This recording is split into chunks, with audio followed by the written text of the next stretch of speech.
My name is Yassi Gabbay, and I'm the co-owner of Gabbay Architects in Beverly Hills, California. The renovation of Tomb of Esther in Hamedan, Iran, is a small part but very important part of the history of Iranian Jews. During the late 60s, the government of Iran decided to celebrate 2,500 years of Iran's monarchy.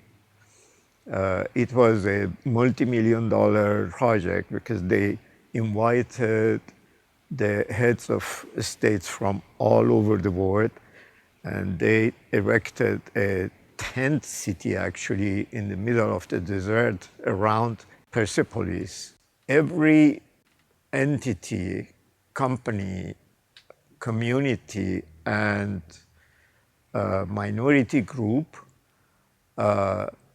was asked to contribute and to take part of the celebration. The leaders of the Jewish community decided to renovate the Tomb of Esther. The reason, of course, was that they wanted to do something that lasts and remains. At that time, I was just a young Jewish Iranian architect. My name was recognized mostly during that time because of a very important eye-catching project that I had in Isfahan. It was the renovation and expansion of Shah Abbas Hotel in Isfahan, one of the most beautiful hotels in the Middle East at that time. During the opening, Shah ordered the city of Isfahan to buy the properties in front of hotel and design a plaza there. That third project went to a national competition in Iran, and I was the winner of that competition. Because of the recognition that I got for design of the hotel and that whole complex, the Jewish community and the leaders of the Jewish community invited me to take over the expansion of Esther's tomb. Just a few years earlier, when I was graduating from École des Beaux-Arts in Paris, Esther's tomb was the subject that I had chosen as my graduation thesis. The people who called me for that, they had no idea about it. So it was very exciting. The first time that we went to the site, I was so sad and disturbed because the entrance to the shrine was through a very narrow, dirty back alley.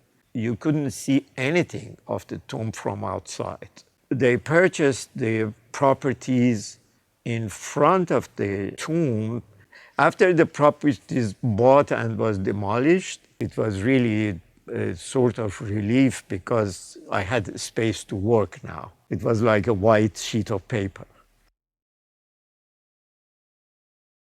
The architectural concept was to express the bridge that existed for centuries and centuries between the Jews and Iran. These came with expression of two different architectural characters. I wanted to conserve the 17th century character and turn it back to its origin by restoring it. And then next to that, anything new with a more modern material and design to create a contrast between the two.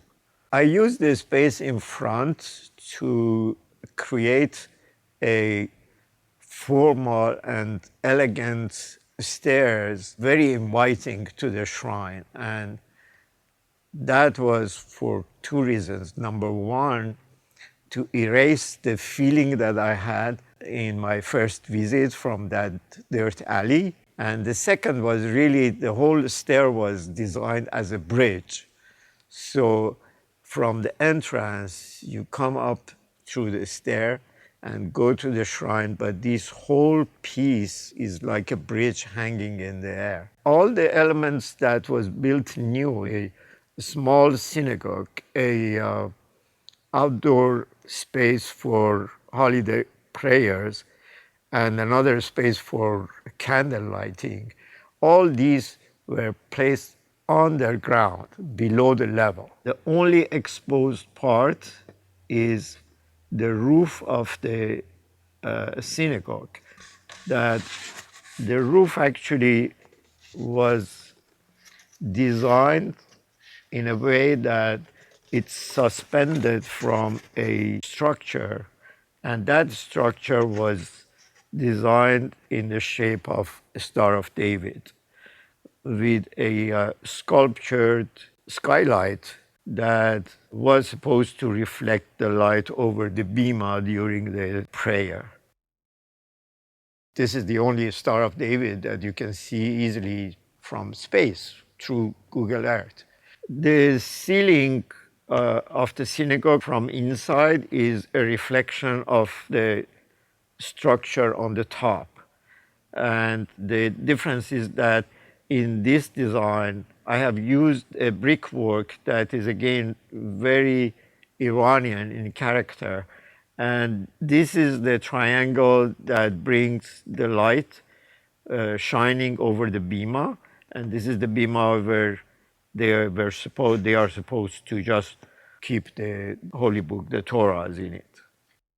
If you go to any mosque in Isfahan or Yazd, you will find hundreds of six-pointed stars on the glazed tiles and ceramics design. They are combined with other lines that Europeans, they call it Islamic arts, but it's really Iranian art. You can even find a piece of it in the arches inside the shrine. Here, exactly, you see this piece to show Jewish Iranian history combined with what I just told you.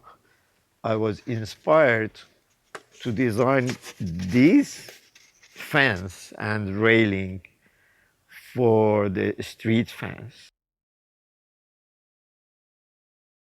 The site after the revolution was taken over by the government because the Jewish community in Hamedan, they just disappeared. The government turned it to a tourist attraction. They have tons of visitors every year. What disturbs me is that for no reason they removed the railing that I was just explaining only because it has a star. Time to time, the site is a place for doing political demonstrations. I'm thankful that the Islamic government, they didn't bulldoze the building. You still have the star on the roof of the synagogue.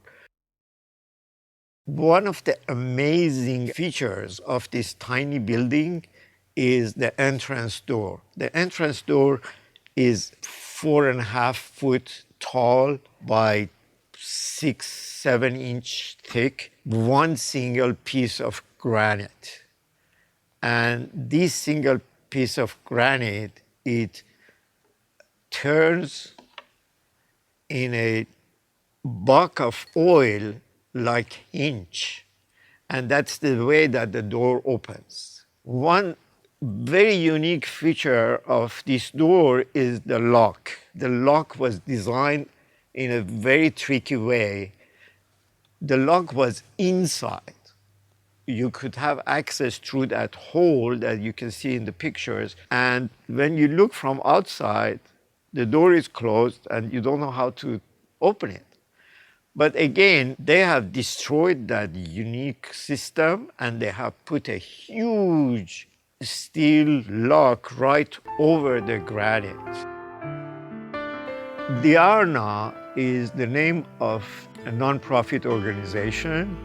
They put together through photos, maps, the religious monuments of Jews in Middle East and in North Africa.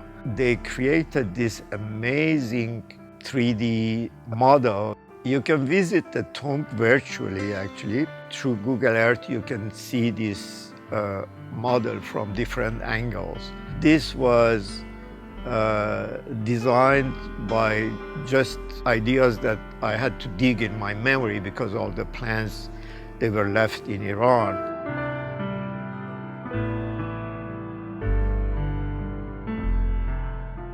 I hope one day I can go back to start another renovation, just putting everything back.